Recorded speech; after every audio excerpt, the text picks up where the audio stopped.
Alegrai-vos na esperança. A palavra esperança, pela sua própria natureza, diz respeito ao futuro. Por isso o apóstolo Paulo nos diz no capítulo 8 e versículo 24 e 25 de Romanos, porque em esperança somos salvos. Ora, a esperança que se vê não é esperança, porque o que alguém vê, como esperará? Mas se esperamos o que não vemos, com paciência o esperamos. Percebemos então que a esperança está intimamente ligada à confiança e à fé, ou seja, é algo que não vemos. Vivemos num mundo onde a esperança está em extinção, justamente porque a esperança do mundo tem sido depositada em alicerces que não podem sustentá-la. A sociedade contemporânea coloca a sua esperança em bens materiais e em pessoas. A saúde e o vigor físico da juventude são para muitos sua segurança e a esperança de um futuro bem-sucedido. Nesta sociedade que enaltece o narcisismo e o hedonismo. Ao fazer uma análise do sistema basilar da nossa sociedade contemporânea, percebemos quão frágil ela é. Desta forma, com o passar do tempo, vemos a esperança se transformando gradativamente em frustrações, causando até depressões no indivíduo. Em Salmos 27, Davi faz um paralelo entre esperança e confiança, quando nos diz: uns confiam em carros e outros em cavalos, mas nós faremos menção do nome do Senhor nosso Deus. Enquanto o mundo vive aflito, não tendo um fundamento firme que sustente a sua esperança, nós, os filhos de Deus, podemos nos alegrar, conforme nos instrui o apóstolo Paulo em sua carta aos Romanos 12, versículo 12. Alegrai-vos na esperança, sede paciente na tribulação, perseverai na oração. As pessoas que receberam a carta do apóstolo Paulo não viviam bem. Os cristãos de Roma enfrentavam perseguições, muitas provações, porém Paulo diz que eles devem se alegrar. Mas como isso é possível? Há esperança em meio a este mundo conturbado em que vivemos? Há esperança?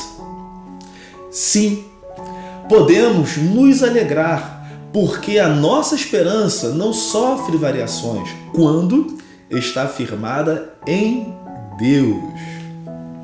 A base da nossa esperança está constituída em 3 alicerces: em Deus e seus atributos, em Jesus Cristo e sua obra consumada, e na palavra de Deus.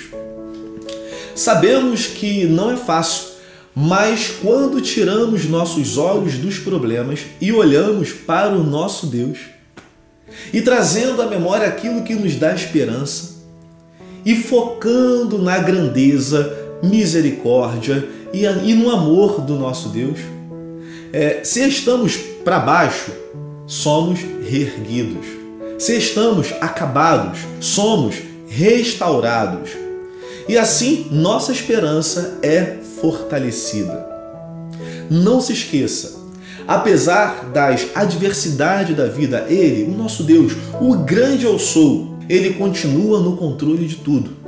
De igual forma, ao olharmos para Jesus, trazendo à memória sua obra consumada na cruz, somos fortalecidos e a nossa esperança é avivada.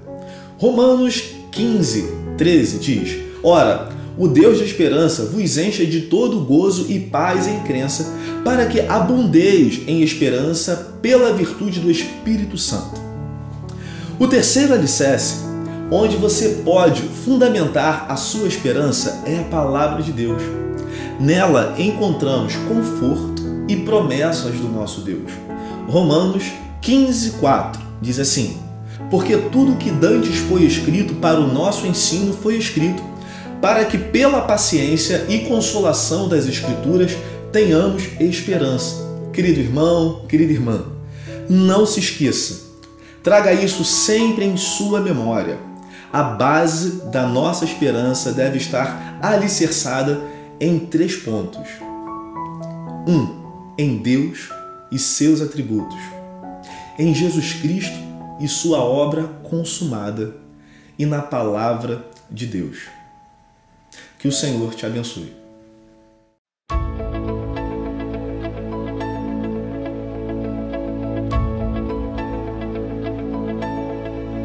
A esperança de salvação está na cruz do Rei Jesus. Por sua graça encontro paz e ao perdido vida traz.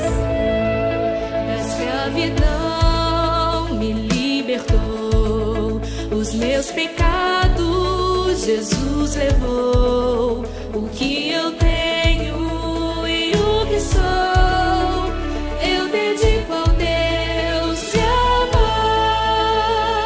O Evangelho eu fui chamado a proclamar e o aflito resgatar. Neste tempo eu vou falar do poder que minha vida transformou. Eu vou amar.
Somos a única igreja batista em toda a região da Zona Leste. E o nosso desafio aqui foi apresentar esse Jesus maravilhoso que traz esperança.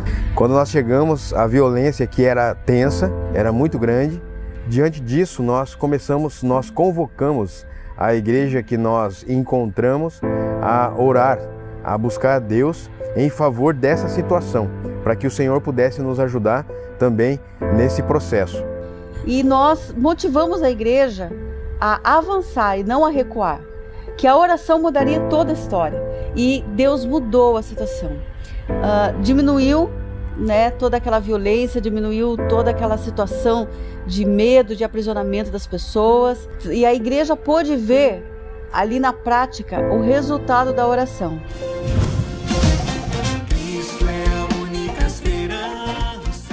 Quando nós chegamos aqui, nós tínhamos uma capela de madeira e aonde ela já estava tendo necessidades de trocar. As paredes já estavam estufando. Enfim, nós desafiamos a igreja a construir uma nova capela e Deus começou a movimentar o povo na questão da contribuição. A igreja não parou de ser uma igreja missionária. O investimento em missões não parou, pelo contrário, ele aumentou e Deus começou a mostrar grandes coisas através disso. A Pamela chegou na igreja num chá de mulheres. Ela vem de uma história de vida bem sofrida e ela estava, na época, morando com o Júnior, estavam morando juntos. E através de um encontro de mulheres foi onde eu conheci a Esperança e tive o prazer de convidar o meu esposo. Eu vim num culto, gostei da Igreja Batista Missionária, voltei no próximo culto, no domingo seguinte, e nisso eu aceitei Jesus através de um abraço que eu recebi e eu senti que foi algo espiritual mesmo, vindo de Deus.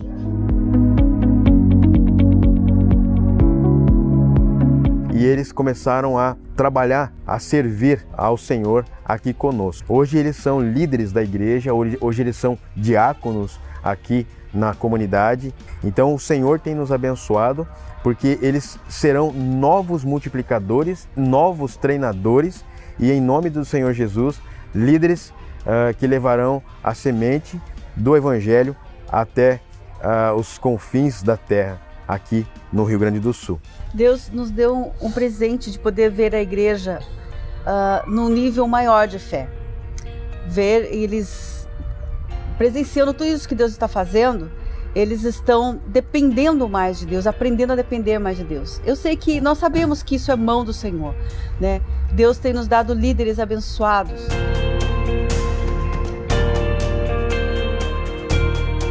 Hoje, o nosso objetivo é terminar essa capela e fazer com que esse ambiente aqui seja um ambiente ainda mais acolhedor, até porque ela é uma capela maior, né, onde Deus tem nos mostrado que aqui vai ser um local onde mais pessoas serão alcançadas pelo poder do Evangelho de Jesus Cristo. E por tudo isso, cremos que Jesus Cristo é a única esperança.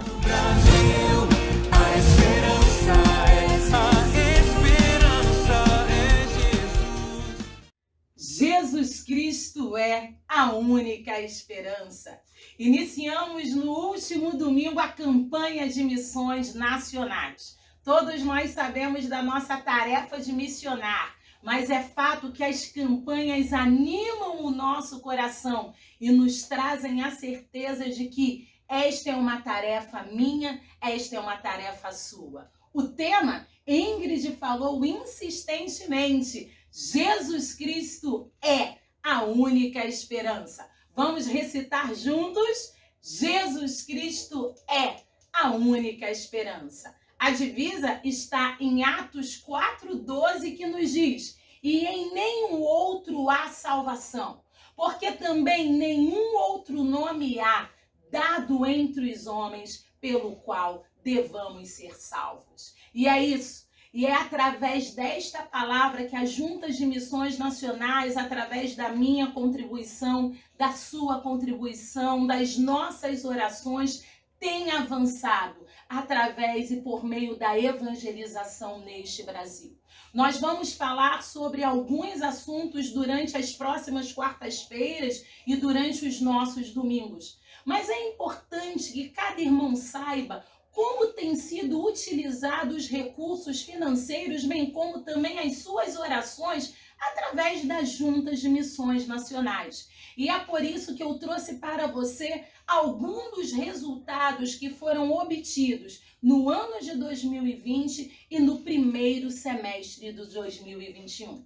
Vamos conhecer os nossos resultados? Falarei alguns. Nós temos agora 896 missionários, 32 novos projetos, 4 novas igrejas organizadas, 224 batismos, 206 novos missionários radicais, e uma delas foi a Ana, que esteve conosco no último domingo. Mais de 5.000 crianças evangelizadas.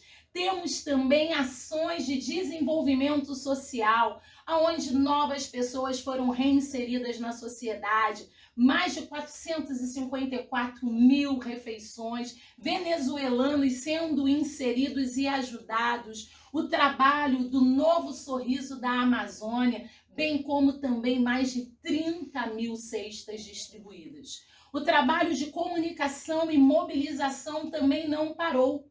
Projetos sendo falados, mais de 21% de crescimento nas ofertas recebidas, 64% de crescimento nas parcerias, e também foi adquirido um novo canal de comunicação, que é a Rede 316. Gente, é uma rádio maravilhosa. Eu sugiro que todos coloquem, basta baixar o aplicativo, coloca lá no seu Play Store, Rede 316, e você vai baixar o aplicativo e você terá durante todo o dia músicas, você terá informações missionárias, você terá testemunho missionário, tudo isso diretamente na sua casa. Mas além de todos esses resultados, vem um também que emocionou o nosso coração, que é a Carreta do Sertão.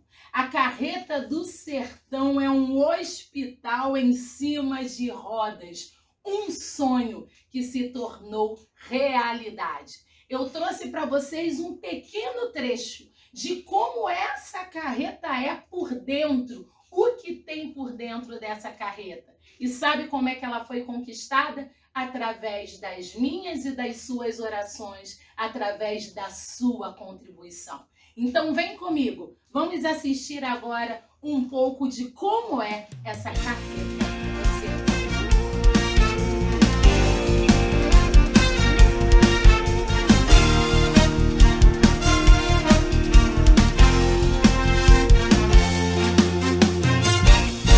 Ergue-se um clamor na nação, em busca de solução, da resposta certa que traga a todos esperança e paz. Que só existe em quem é capaz de entender que só Cristo traz vida ao que nele crer, e tudo pode nossa pátria transformar. Seu povo escolhido Deus me fez pra anunciar o que ele faz, e por amor não vou me calar, de norte a sul vou proclamar.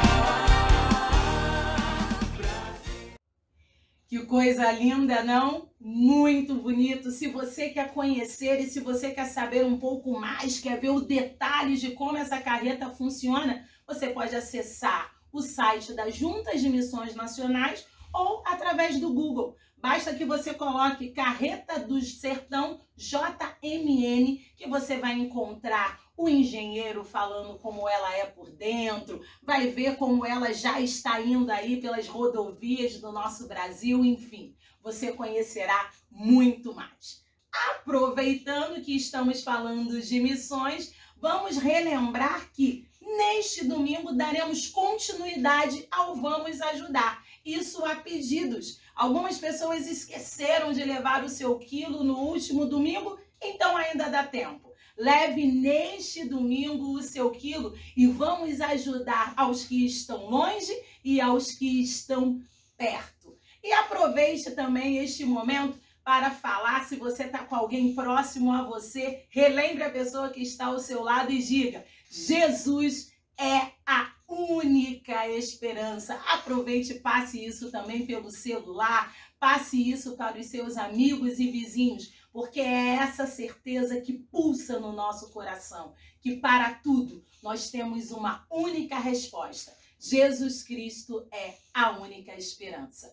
Esse é o nosso momento também de dedicação dos nossos dízimos e das nossas ofertas. E nós vamos dedicar os nossos dízimos e as nossas ofertas ouvindo o hino da nossa campanha de missões nacionais, Jesus é a única esperança. E nós temos o privilégio de que essa campanha, de que essa música, ela foi feita pelo nosso ministro de música, Marcelo Neles, e temos o privilégio de termos gravado também esta música no templo de nossa igreja. Que coisa maravilhosa podermos sediar o nosso espaço para proclamarmos a mensagem de que Jesus é a única esperança. Então, aprenda, participe e devolva ao Senhor o pouco do muito que Ele tem te dado através dos dízimos e ofertas. Vamos louvar? Jesus é a única esperança.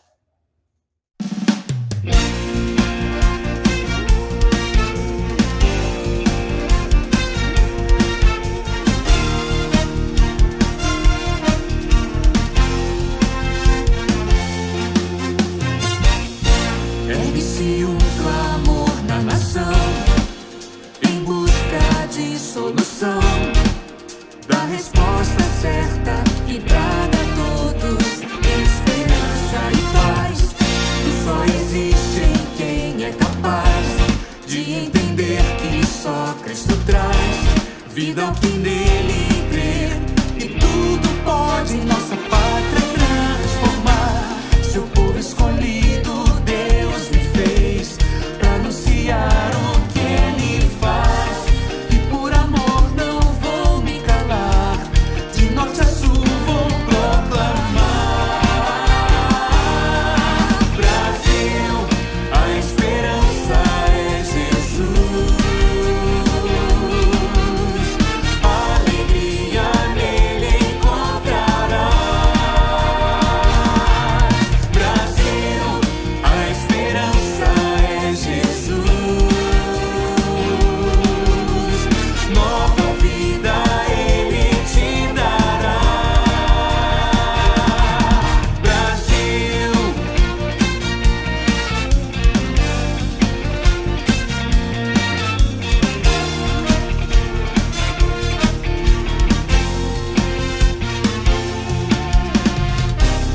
seu povo escolhido Deus me fez pra anunciar o que Ele faz. E por amor não vou me calar, de norte a sul vou proclamar. Brasil, a esperança é Jesus. Alegria nele encontrarás. Brasil, a esperança é Jesus.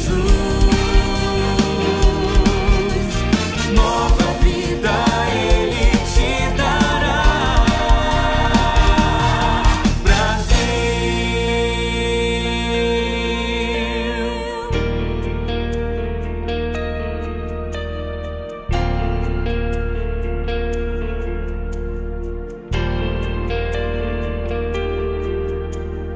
Cristo é a única esperança nesse mundo tão hostil. Para a santa liderança do Evangelho no Brasil.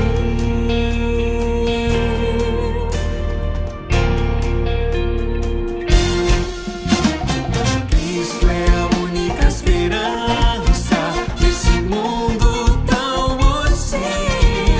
Para a santa liderança do Evangelho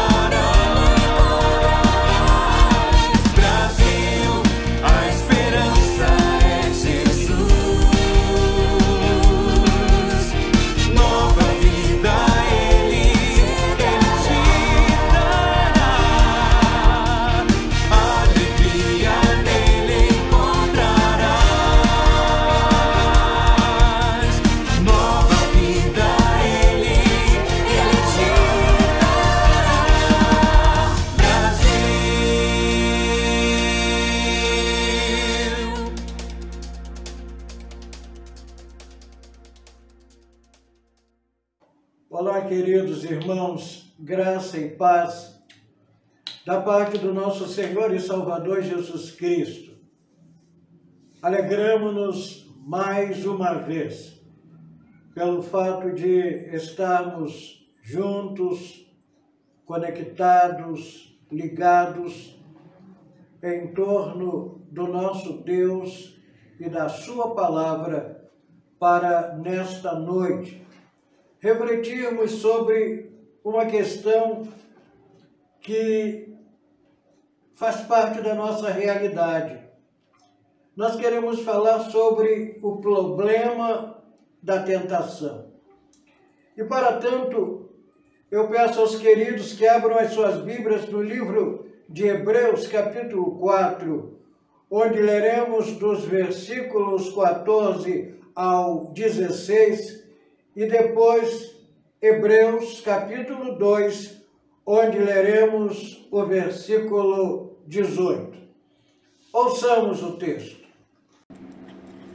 Portanto, visto que temos um grande sumo sacerdote que adentrou os céus, Jesus, o Filho de Deus, apeguemo-nos com toda a firmeza à fé que professamos. Pois não temos um sumo sacerdote que não possa compadecer-se das nossas fraquezas, mas sim alguém que, como nós, passou por todo tipo de tentação, porém sem pecado. Assim sendo, aproximemo-nos do trono da graça com toda a confiança, a fim de recebermos misericórdia e encontrarmos graça que nos ajude no momento da necessidade. Capítulo 2, versículo 18.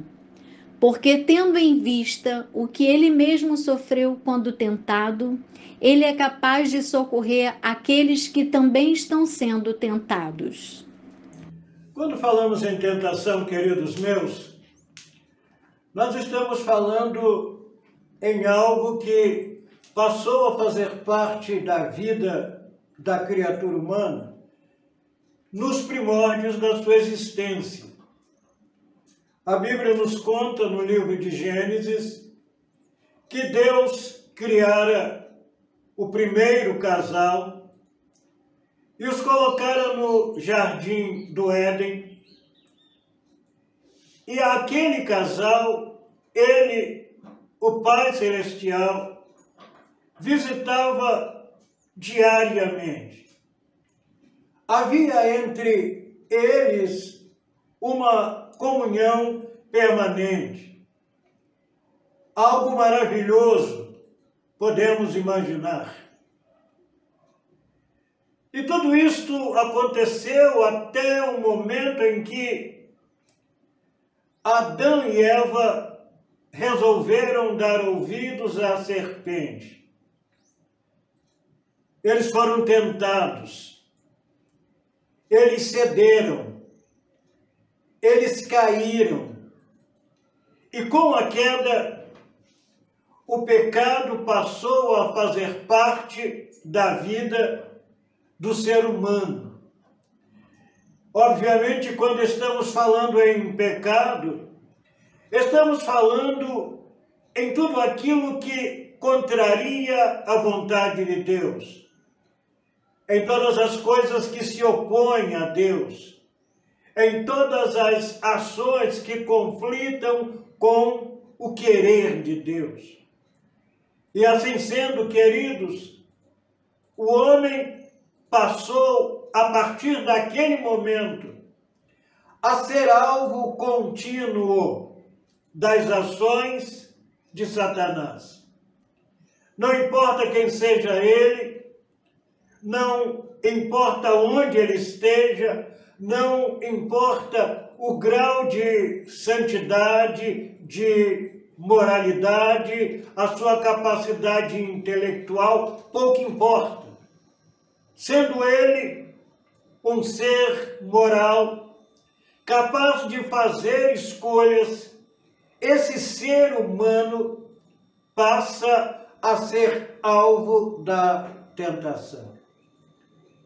É exatamente acerca disso que o autor da carta aos Hebreus está falando neste texto que lemos. Ele está escrevendo a crentes. Há pessoas que um dia tiveram uma experiência maravilhosa com o nosso Senhor Jesus e através da fé o receberam no seu coração. Ele está falando, escrevendo para essas pessoas. Ele está também falando para aqueles que, naquele momento ou no momento em que ele escreve a carta, estavam vivendo um momento de crise. As tentações se tornaram muito mais severas e muitos deles estavam sendo induzidos à apostasia. O autor aos Hebreus, então, escreve para dizer que naquela luta, em meio às tentações que eles estavam vivenciando, eles não estavam só. Eles não estavam lutando sozinhos. Eles podiam contar, e certamente estavam contando com a ajuda do Pai Celestial. Estavam contando com a ajuda do Senhor Jesus Cristo. Estavam contando com a ajuda do Divino Espírito Santo, ou seja, a Trindade estava unida no esforço de ajudar. Alguém diria então, mas por que tanto esforço no sentido de ajudar a criatura humana em meio à tentação? Quando voltamos os nossos olhos para a Bíblia e começamos, queridos meus, a analisar a vida daqueles homens de Deus, pessoas ligadas a Ele, pessoas que levavam Deus a sério, pessoas que estavam dispostas a fazerem a vontade de Deus. Quando nós paramos para analisar a história, a experiência de cada uma dessas pessoas, nós nos damos conta de que, como nós carecemos e precisamos do auxílio de Deus, e precisamos, queridos meus, porque a tentação outra coisa não é, senão uma indução à queda. O maligno nos tenta para nos derrubar, para fazer com que nós caiamos, para tirarmos do centro da vontade de Deus. Não apenas isto, queridos meus, o apóstolo Paulo escreve falando acerca disso e diz que ele é um ser astucioso. É um ser que utiliza de todos os meios possíveis, de toda a astúcia necessária para que o servo de Deus, para que a serva de Deus se deixe levar. E, infelizmente, a Bíblia diz, e a experiência nossa demonstra que muitas vezes nós nos deixamos enlear, nós nos deixamos enganar pelas suas astúcias e caímos. Então nós precisamos do auxílio divino por causa das astúcias de Satanás. Mas ainda, porque nós estamos lidando, queridos meus, com um ser de grande poder. Não há dúvida de que ele tem poder. É claro que é um poder limitado. Sim, é limitado, mas é maior do que o nosso. E se a gente tentar lutar com ele, fundamentados, baseados apenas naquilo que nós sabemos, na nossa força, na nossa boa vontade, nas nossas intenções, certamente, queridos, nós sucumbiremos. Por esta razão, há necessidade de um auxílio espiritual e de um auxílio sobrenatural, até porque a tentação é uma ação sobrenatural, então nós carecemos de algo que venha da parte de Deus. Precisamos estar capacitados, precisamos estar habilitados, precisamos estar fortificados, solidificados, alicerçados em Deus, no nosso Senhor Jesus Cristo, para que possamos vencer as tentações. E eu repito, sem a ajuda do nosso Senhor e Salvador Jesus Cristo, nós fatalmente seremos derrotados. Esta é a primeira verdade, queridos, que nós podemos extrair deste texto. Há necessidade imperiosa, presente, do auxílio de Cristo. Mas a outra questão, então, que se coloca diante de nós é: como é que nós, seres humanos, poderemos ter certeza de que receberemos o auxílio de Cristo? Quando nós lemos, queridos, esta carta, nós encontramos o autor dizendo que Jesus Cristo identificou-se conosco em tudo. É claro, com exceção do pecado. Ele era santo, absolutamente santo, e por isso, nesta questão, ou neste item, ele não se identificou conosco no mas, ele identificou-se conosco. Ele sofreu como nós sofremos. Ele chorou como nós choramos. Ele se entristeceu como nós nos entristecemos. Ele sofreu perdas. Ele lamentou. E a Bíblia, através das páginas dos evangelhos, nos mostram exatamente isso. Um Cristo identificando-se conosco em tudo, claro, em todos os aspectos, na alegria e na tristeza também. Ele foi tentado, como nós somos tentados. E ao lermos o Evangelho de Mateus, a Bíblia nos conta que depois que ele, Jesus, foi batizado por João Batista, ele foi conduzido pelo Espírito Santo para o deserto para ser tentado. E a Bíblia diz que ele ali passou 40 dias e 40 noites naquele deserto. 40 dias de luta intensa. 40 dias de oração. 40 dias de jejum. E a Bíblia diz que ao final desses 40 dias, então, Satanás apresenta-se a ele para tentá-lo, para induzi-lo à queda. E como foi que Jesus Cristo se opôs?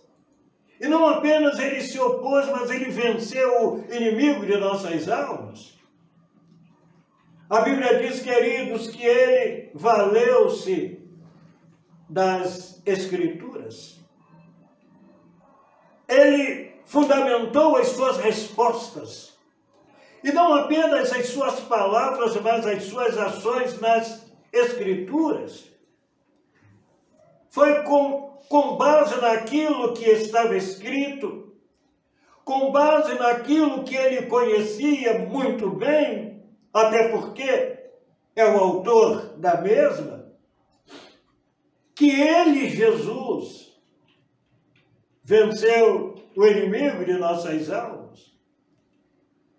E nesse aspecto, queridos meus, nós temos o primeiro exemplo. Como é que nós também podemos vencer as tentações? Se é verdade que não podemos evitá-las, e muitas vezes nós não temos como fazê-lo.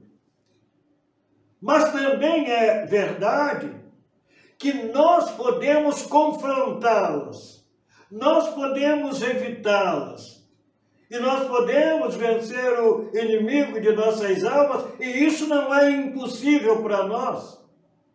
Se Jesus venceu, e Ele nos dá o exemplo, nós também podemos vencer, desde que a nossa atitude, as nossas palavras, a nossa confrontação esteja fundamentada na sua palavra. Podemos vencer, queridos? Sim. Se a gente se deixar conduzir pelo Espírito Santo. Foi Ele quem conduziu Jesus ao longo da sua vida. E é bom que a gente se lembre sempre que a tentação no deserto não foi a única na vida de Jesus. Durante todo o seu ministério terreno, Ele, Jesus, foi tentado. Ele, Jesus, foi induzido a afastar-se do plano de Deus. O maligno muitas vezes tentou Jesus usando escribas e fariseus religiosos. O maligno muitas vezes tentou Jesus usando a multidão. O maligno muitas vezes tentou Jesus usando as circunstâncias. As circunstâncias, o momento. Ele tentou Jesus usando os sofrimentos. Os sofrimentos. Eu fico a imaginar, queridos meus, de como Jesus foi tentado quando ele estava sendo crucificado. Ele, Jesus, lá no alto daquela cruz. Ele, Jesus, com os seus braços abertos. Ele, Jesus, com os seus pés furados e traspassados. Ele, Jesus, em sangue. E ao pé da cruz, soldados romanos não dando a mínima para o que estava acontecendo. Um pouco mais distante da cruz, uma multidão que se postava apenas como assistentes, como alguém que estava ali apenas para ver o que estava acontecendo. Pouquíssimas pessoas foram aquelas que estavam ali, marcadas pela piedade, reconhecendo a santidade, reconhecendo a sinceridade, reconhecendo a inocência de Jesus. Pouquíssimos. A maioria não estava dando a mínima. Muitos até zombavam de Jesus. É de se imaginar, queridos meus, que nesta hora o inimigo de nossas almas tenha dito ao Filho de Deus: olha aí, ó, você está morrendo por esta gente, veja. Uns estão lançando sortes sobre as tuas vestes. Outros estão sorrindo. Outros estão zombando. Será que vale a pena morrer por estas pessoas? Será que vale a pena morrer por pessoas tão indiferentes? Que luta. 3 horas de luta intensa no alto da cruz. Mas Jesus venceu. Para a glória do Pai. Jesus venceu para nos dar exemplo. Queridos, as tentações, sim, elas podem ser vencidas. E Jesus nos dá o exemplo. Ele nos mostra que nós podemos vencê-las se formos prudentes. A prudência é um instrumento de Deus para vencermos as tentações. Jesus, conquanto Filho de Deus, conquanto possuidor de todo o poder, ele agiu, viveu com prudência. A prudência é fator fundamental também nesse processo de guerra, de luta contra o tentador. Mas o autor diz e nos afirma que nós podemos vencer, que temos esses instrumentos, esses meios para vencer, e o melhor instrumento que nós temos, é claro, é aqueles que nos são dados por Deus, a sua palavra, o próprio exemplo de Jesus, a ação poderosa do Espírito Santo e também a prudência. Mas não apenas isto, podemos dispor também da oração. Foi o que Jesus disse aos seus discípulos: vigiai e orai. Vigiai. Estejam atentos. Orai. Buscai continuamente a face do Pai, para que não entreis em tentação por uma razão simples.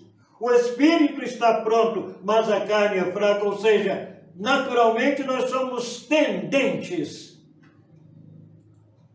a ceder. Somos tendentes ao pecado. Somos tendentes a cair em tentação. E Jesus Cristo diz: vigiai,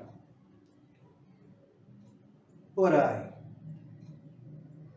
Mas, quando você lê os versículos 14 a 16 do capítulo 4, você encontra o escritor dizendo três coisas que aqueles ouvintes ou leitores originais deviam fazer e que nós também devemos fazer. Primeira coisa que ele diz é: se achegue a Deus.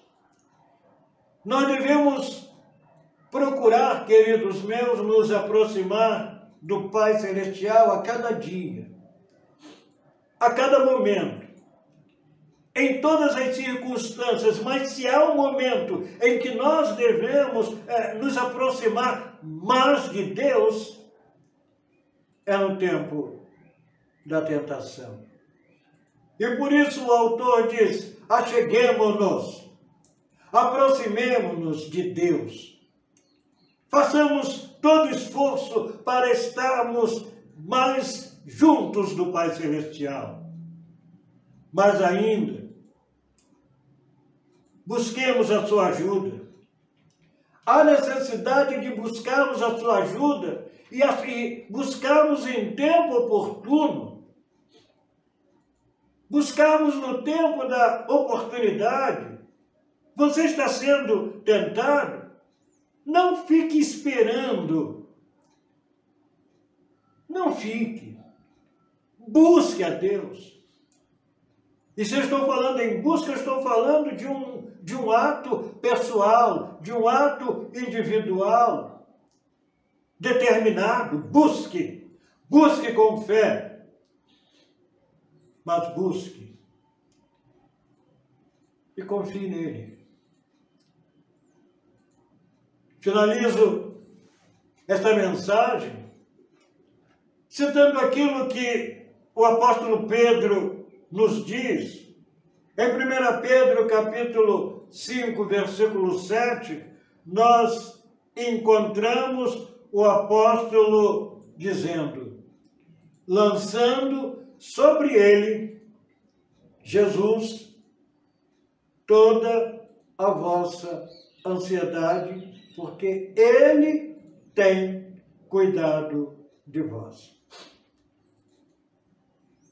Maravilhoso é saber que Nós estamos falando de um Cristo que tem cuidado de nós, que não fica à distância, vendo como nós vamos nos comportar. Não, é alguém que vem ao nosso encontro, que se coloca ao nosso lado e que nos ajuda, porque Ele tem cuidado de nós, porque Ele nos ama, porque Ele quer que cada vitória nossa seja um instrumento de fortalecimento. E em verdade, queridos meus, depois de vencermos a tentação, estaremos mais fortes, estaremos mais habilitados, mais capacitados para fazermos a nossa missão, para cumprirmos o nosso dever como cristãos. O nosso Deus tem cuidado de nós. Mas Pedro diz: resisti ao diabo e ele fugirá de vós. Resista, amigo. Resiste, irmão. Resiste, irmã. Não ceda. E eu repito, não ceda. Não abaixe a guarda. Não se submeta, não. Você está se sentindo fraco? Está se sentindo cansado? Olhe para o céu. Clame. Diga a Deus da sua necessidade. Chore no altar de Deus. Mas creia que a ajuda te será dada. Seja vitorioso, irmão. Seja vitorioso, irmão. Você pode vencer a tentação com a ajuda de Deus. Até porque, como diz o apóstolo Paulo lá em 1 Coríntios, nenhuma tentação está além da nossa possibilidade de resisti-la e vencê-la. Deus sabe exatamente até onde nós podemos ir. Deus sabe exatamente o quanto nós podemos resistir. E Ele só permite que a tentação chegue ao limite da nossa resistência. Nunca além. Por isso, repito, com a ajuda de Deus, você pode vencer a tentação. Resista. E em nome de Jesus, para a glória e honra do Pai Celestial, sejamos vitoriosos. Eu gostaria de convidar você para orar. Vamos orar juntos? Eu não sei exatamente como você está agora, se você está sendo alvo de alguma luta espiritual, mas eu sei que se você estiver vivenciando este momento de crise, de luta, de dificuldade, você pode contar com o auxílio de Deus. Então agora, onde quer que você se encontre, baixe a sua cabeça. E se você puder, feche os seus olhos. E vamos juntos falar com o Pai. Senhor nosso Deus, eterno Pai que está nos céus, diante da Tua promessa, a promessa de nos ajudar em todos os momentos, de modo muito especial nos momentos de tentação, nós nos colocamos humildemente diante da tua presença, para pedir que, por meio do seu Santo Espírito, do teu Santo Espírito, nos sejam dadas todas as coisas necessárias para vencermos, para sermos vitoriosos. Nos dá firmeza, Senhor. Nos dê coragem. Senhor, aumente a nossa fé.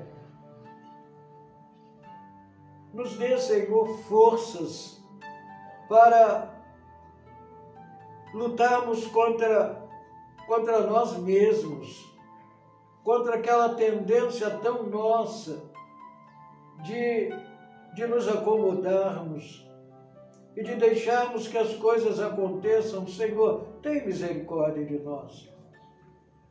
O Senhor prometeu que nos daria vitória e nós cremos em Ti. E estamos então nesta hora nos colocando diante do Teu altar para pedir que, em nome do Senhor Jesus, que está à Tua mão direita e que intercede por nós, o Senhor faça de cada um de nós crentes, servos do Senhor, vencedores. Que o Senhor use a nossa vitória para a glória do Senhor e para a edificação daqueles que estiverem ao nosso redor. Assim nós oramos, em nome de Jesus. Amém.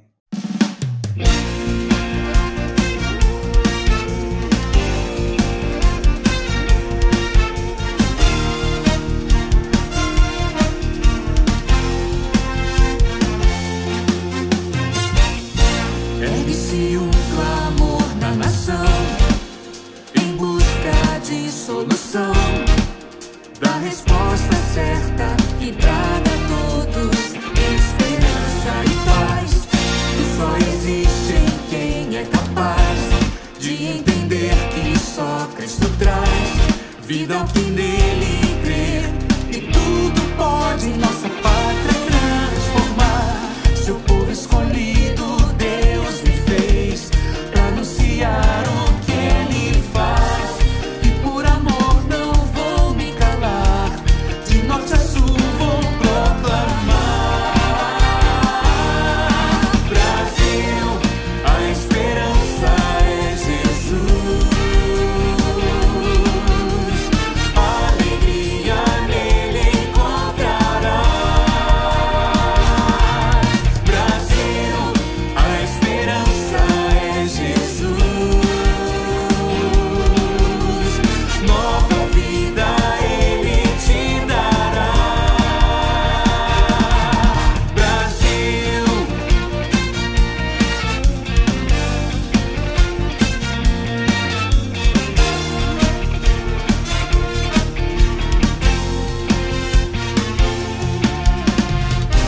seu povo escolhido Deus me fez pra anunciar o que Ele faz, e por amor não vou me calar, de norte a sul vou proclamar.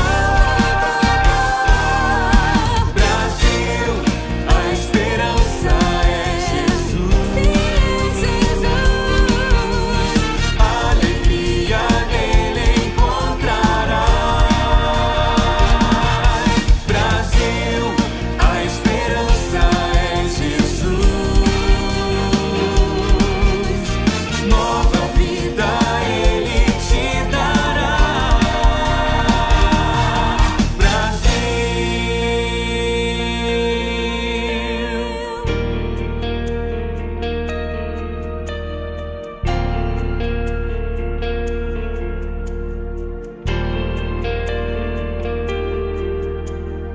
Cristo é a única esperança nesse mundo